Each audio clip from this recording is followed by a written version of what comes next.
Hello everybody, welcome to my new show फिल्मी बातें। और इस शो में हम बात करेंगे फिल्म रिलेटेड बातें। और कैसे करेंगे? हम दोनों, मैं बात करूँगा वीडियो से और आप बात करेंगे कमेंट से, है ना मज़ेदार। एक मूवी के बारे में मैं बात करने के लिए आज यहाँ बैठा हूँ और मैं मजबूर हो गया उस मूवी के बारे में बात करने के लिए, क्योंकि इतनी बेहतर मूवी मैंने अपनी ज़िंदगी में कुछ चंद बेहतर मूवी में से ये एक है और इसका नाम है 12 फेल। जी हाँ, आप में से बहुतों ने ये मूवी शायद देखे होंगे और नहीं भी देखे होंगे तो मैं उसके बारे में कुछ डिटेल्स आपको बताऊंगा। और जिन्होंने देखे भी हो वो भी ये वीडियो देखे, क्योंकि उनको भी ऐसे कई बातें जो मालूम नहीं है, मैं वो बातें भी आपसे शेयर करने वाला हूँ।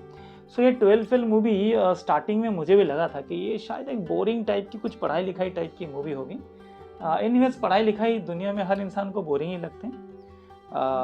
लेकिन ये मूवी 12 फेल एक आईपीएस ऑफिसर की कहानी है, मनोज कुमार शर्मा की, जिन्होंने अपनी फर्स्ट 12 अटेम्प्ट में उन्होंने पूरा फेल कर गया और सेकेंड अटेम्प्ट 12 में उन्होंने वो भी पास किया जैसे तैसे।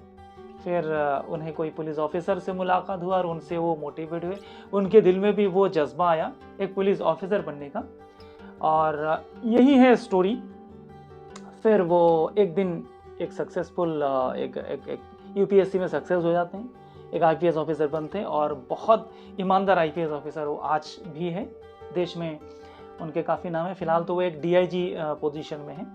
एनीवेज, ये मूवी में जो उनका स्ट्रगल दिखाया गया है ना, वो रियल है। और ये मूवी ऐसा है कि समाज में ऐसे मूवी की ज़रूरत है उन बच्चों के लिए। और ये मूवी नॉट ओनली सिर्फ आईपीएस, इस मूवी ये दर्शाती है कि आप अपनी ज़िंदगी में, आप कोई भी फिनेंशियल बैकग्राउंड से क्यों ना हो, कितनी भी एकदम क्या बोलते गांव खेड़े से क्यों ना हो, अगर आपके अंदर वो मोटिवेशन है और वो डेडिकेशन है कुछ पाने का, और तो आप पा सकते हैं, नामुमकिन नहीं है। हालांकि उनको इंग्लिश भी बोलने आता नहीं था सही से, है ना। बहुत लोग सोचते हैं कि यार हमें इंग्लिश बोलने नहीं आता तो हम स्मार्ट नहीं, हम कैसे करेंगे। उनको तो एक रियल स्टोरी है। इस मूवी में भी वो चीज़ दिखाया गया है कि एक ऐसे आता है जो टूरिज्म ऑफ इंडिया, तो उनको इतनी इंग्लिश की नॉलेज थी, उनको वो समझ लिया terrorism of India. Terrorism India का लंबा चौड़ा ऐसे था जो याद करके गए थे रट्टा मार के, वही ठोके आ जाते।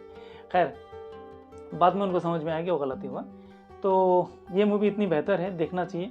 इससे ये सीख हमें मिलती है कि दुनिया के कोई भी क्षेत्र में अगर आप कामयाबी पाना चाहते हो तो आपको मेहनत के लिए सोचना नहीं है।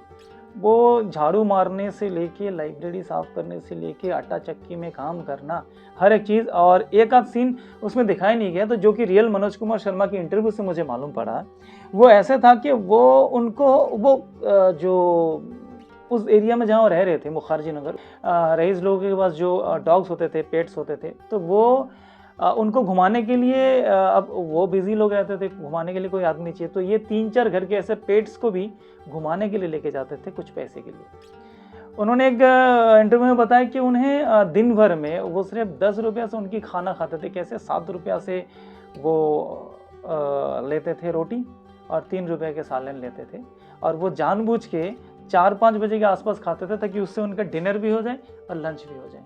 तो इस तरह डेडिकेशन कोई आदमी किसी भी फील्ड में अगर करे ना कहीं उसे पहुंचना ही है।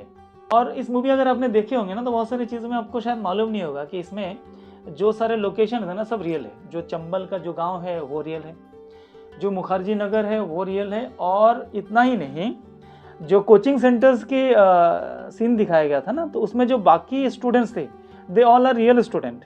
वहाँ पे एक्टर्स कम ही थे। अनुराग पाठक, जो कि उसमें सिर्फ उन्होंने अपने ही नाम बदला, उनके जो फ्रेंड के कैरेक्टर किया है, उन्होंने एक नोवेल लिखा है और इनकी रियल स्टोरी में सारे डायलॉग्स भी लगभग सेम है।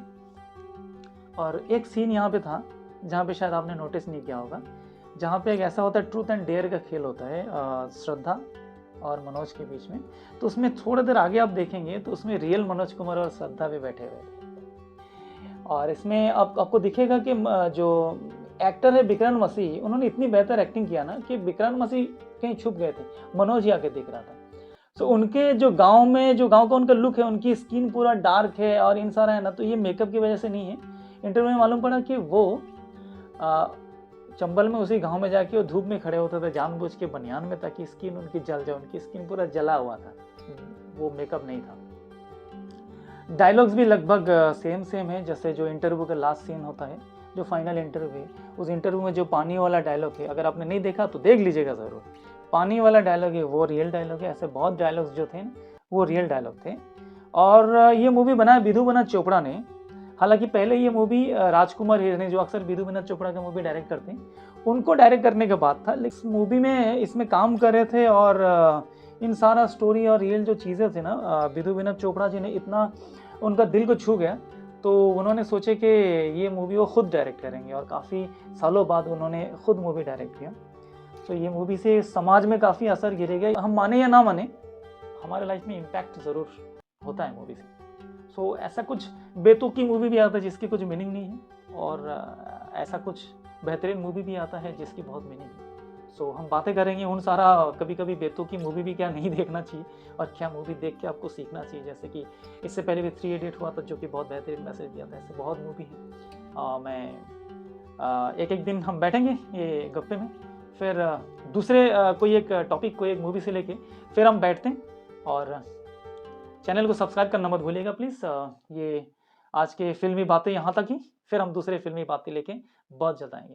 Thank you very much.